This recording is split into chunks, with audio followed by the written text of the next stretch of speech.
सभी का दिन मंगलमय हो। मैं मानवेंद्र कुशवाहा, आचार्य हिंदी, सरस्वती विद्या मंदिर, वरबत सेना, बेतिया। आज हम सभी हिंदी कक्षा के अंतर्गत हिंदी व्याकरण का अध्ययन करेंगे, जिसमें आज हम सर्वनाम को देखेंगे। सर्वनाम, सर्वजोड़ नाम, अर्थात सर्व का अर्थ हो गया सभी, नाम का अर्थ हो गया नाम, अर्थात सभी का नाम। नामों जो नाम है, उन नामों के बदले जिन शब्दों का प्रयोग किया जाता है उसे ही हम सर्वनाम कहते हैं। अर्थात सभी नामों के जगह पर जिन शब्दों का प्रयोग किया जाता है उन्हें हम सर्वनाम कहते हैं।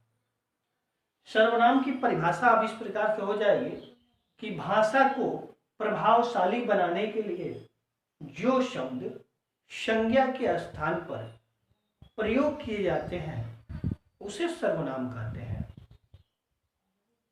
संज्ञा के स्थान पर जो शब्द प्रयोग किए जाते हैं उसे हम सर्वनाम कहते हैं। इसे ही हम संक्षेप में देख सकते हैं कि जो शब्द संज्ञा के स्थान पर प्रयोग किए जाते हैं उसे हम सर्वनाम कहते हैं। उदाहरण से यहाँ स्पष्ट हो जाएगा। एक उदाहरण देखेंगे। उदाहरण है, मोहन 8वीं कक्षा में पढ़ता है। मोहन प्रतिदिन स्कूल जाता है। मोहन के पिताजी पुलिस में हैं। मोहन की माताजी डॉक्टर है। मोहन की बहन खाना बना रही है। अब यहाँ पे मोहन बार बार प्रयोग हुआ है, इस कारण से यह भाषा की दृष्टि से अरुचिकर है। अब यही मोहन बार बार जो दिखाई दे रहा है, इसी के बदले जिन शब्दों को हम प्रयोग करेंगे उसे ही हम सर्वनाम कहते हैं। अर्थात संज्ञा के बदले, संज्ञा में जो नाम हो उन नामों के बदले जिन शब्दों का प्रयोग किया जाता है वही सर्वनाम होता है। अब यहाँ पे देखेंगे कि संज्ञा रहेगा, मोहन 8वीं कक्षा में पढ़ता है। देखिए, मोहन 8वीं कक्षा में पढ़ता है और वह प्रतिदिन स्कूल जाता है। उसके पिताजी पुलिस में है। उसकी माताजी डॉक्टर है। उसकी बहन खाना बना रही है। अब वाक्य में वह, उसके, उसकी, उसकी, यह सभी शब्द सर्वनाम कहलाते हैं। इन्हें हम सर्वनाम कहते हैं। अन्य उदाहरण में देखेंगे, तुम खाना खा रहे हो, वह दौड़ रहा है, आप पढ़ रहे हैं, वे लोग आ रहे हैं, हम सभी खेल रहे हैं। ये सभी जो वाक्य में दिया गया है ये सभी सर्वनाम है। सर्वनाम के भेद, सर्वनाम के 6 भेद हैं। पहला पुरुषवाचक सर्वनाम, दूसरा निजवाचक सर्वनाम, तीसरा निश्चयवाचक सर्वनाम, चौथा अनिश्चयवाचक सर्वनाम, पांचवा संबंधवाचक सर्वनाम और छठवां प्रश्नवाचक सर्वनाम। ये 6 सर्वनाम के भेद हैं हिंदी में। अब देखिए, सर्वनाम के ये भेद हैं और हिंदी में जो सर्वनामों की संख्या होती है, अर्थात हिंदी में सर्वनाम जो शब्द होते हैं वह मूल 11 होते हैं। सर्वनाम हिंदी में जो मूल रूप में होते हैं वह 11 होते हैं। देखिए, मैं, तो, आप, यह, वह, कोई, कुछ, जो, सो, कौन, क्या। एक बार पुनः देखेंगे। मैं, तू, तू को तुम भी लिखते हैं। मैं, तुम, आप, यह, वह, कोई, कुछ, जो, सो, कौन, क्या, यह मूल शब्द हैं सर्वनाम के। यही 11 होते हैं। इन्हीं के विभिन्न रूप मिलते हैं। वह के ही मान लीजिए उसका, उसकी, उसके प्रयोग होते हैं। तुम का ही तुम्हारा, तुमने प्रयोग होता है। मैं का ही अलग अलग मैं, मैंने प्रयोग होता है। आपका ही हमारा प्रयोग होता है। इसी प्रकार से अन्य का भी प्रयोग होता है।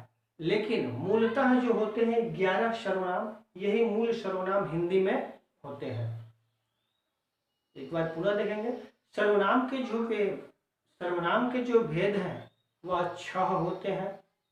पहला पुरुषवाचक सर्वनाम, दूसरा निजवाचक सर्वनाम, तीसरा निश्चयवाचक सर्वनाम, चौथा अनिश्चयवाचक सर्वनाम, पांचवा संबंधवाचक सर्वनाम और छठा प्रश्नवाचक सर्वनाम।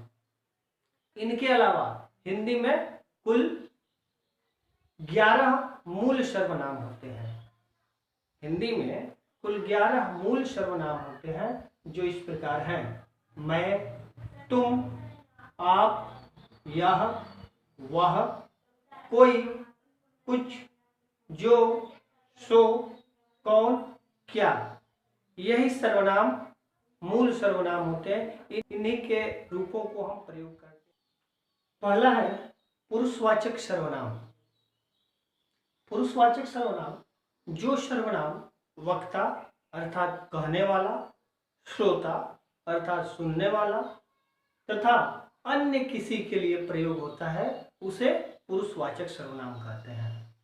पुनः देखेंगे, पुरुषवाचक सर्वनाम में जो सर्वनाम वक्ता अर्थात कहने वाला, श्रोता अर्थात सुनने वाला तथा अन्य किसी के लिए प्रयोग होता है उसे पुरुषवाचक सर्वनाम कहते हैं। उदाहरण के रूप में देखेंगे, मैं, तुम, वह, उसका, ये सब पुरुषवाचक सर्वनाम में आते हैं। अब उदाहरण एक दिया गया है, देखिए, उसने मुझे बोला था कि तुम पढ़ रहे हो। उसने मुझे बोला था कि तुम पढ़ रहे हो। इस वाक्य में देखिए, उसने, मुझे और तुम अर्थात यह तीनों अलग अलग सर्वनाम हैं। इस उदाहरण के आधार पर यह कहा जा सकता है कि सर्वनाम जो पुरुषवाचक सर्वनाम है इसके 3 भेद होते हैं।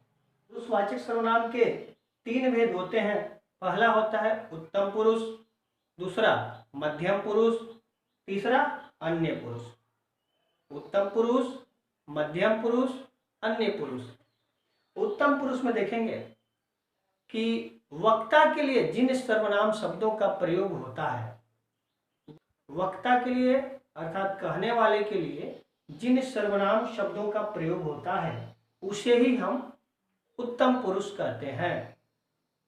जैसे मैं, हम, मुझे, मैंने, हमें, मेरा, ये सब उत्तम पुरुष सर्वनाम हैं। दूसरा मध्यम पुरुष देखेंगे, श्रोता के लिए जिन सर्वनाम शब्दों का प्रयोग होता है उसे हम मध्यम पुरुष सर्वनाम कहते हैं। अर्थात श्रोता के लिए, सुनने वाले के लिए जिन सर्वनाम शब्दों का प्रयोग होता है उसे हम मध्यम पुरुष सर्वनाम कहते हैं। जैसे तुम, तू, तुझको, तुझे, आप, आपको, आपके, आपकी, यह सभी मध्यम पुरुष सर्वनाम हैं। अन्य पुरुष सर्वनाम जिन सर्वनाम शब्दों के प्रयोग से वक्ता तथा श्रोता का संबंध न होकर अन्य का संबोधन हो, अर्थात न ही वक्ता की बात कही जा रही है न श्रोता सुन रहा है, अन्य की बात जहां पर कही जा रही हो वहां पर अन्य पुरुष सर्वनाम कहलाता है। जिन सर्वनाम शब्दों का प्रयोग वक्ता और श्रोता से संबंधित न होकर अन्य से संबंधित होता है उसे हम अन्य पुरुष सर्वनाम कहते हैं। जैसे वह, यह, उन, उनको, उन्हें, उनसे, उसके, उसकी, उसका, उसने इत्यादि अन्य पुरुष सर्वनाम है। इन पुरुषवाचक सर्वनाम के जो 3 भेद है इसके लिए एक ट्रिक है, देखेंगे इस प्रकार है, मैं फर्स्ट, तुम सेकेंड, बाकी सब थर्ड। अर्थात मैं को प्रथम पुरुष मानिए, प्रथम पुरुष को ही हम उत्तम पुरुष कहते हैं। मैं फर्स्ट, तुम सेकेंड, बाकी सब थर्ड। तो मैं उत्तम पुरुष हो गया जिसे फर्स्ट कहा जाता है, प्रथम पुरुष अर्थात उत्तम पुरुष, और तुम मध्यम सेकेंड हो गया, और तीसरा जो है उसे थर्ड कर दीजिए, बाकी सभी थर्ड। ये सर्वनाम थे। आज की वीडियो में इतना ही, शेष अगले वीडियो में। आज आप सभी होमवर्क के रूप में सर्वनाम के भेद लिखकर याद करेंगे। धन्यवाद।